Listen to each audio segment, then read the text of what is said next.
नमस्कार, मी अन्वी. मी आली आहे सायन्स पार्कला. आम्ही पहिल्यांदा तिकीट काढलं, मग आत गेलो आणि 3D शो पाहिला. आणि हे रॉकेट लॉन्चिंगचं मॉडेल बघितलं. आणि ही नाचणारी बाहुली आणि वेगळे वेगळे प्रकारचे सायन्सचे एक्सपेरिमेंट पण पाहिले. आणि मग आम्ही नंतर गाड्यांचं इंटरनल वर्किंग कसं होतं ते बघितलं.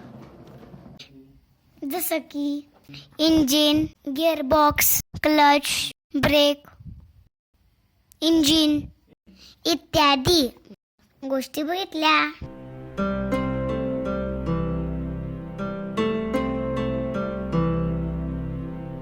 बाय, भेटू नेक्स्ट व्हिडिओला.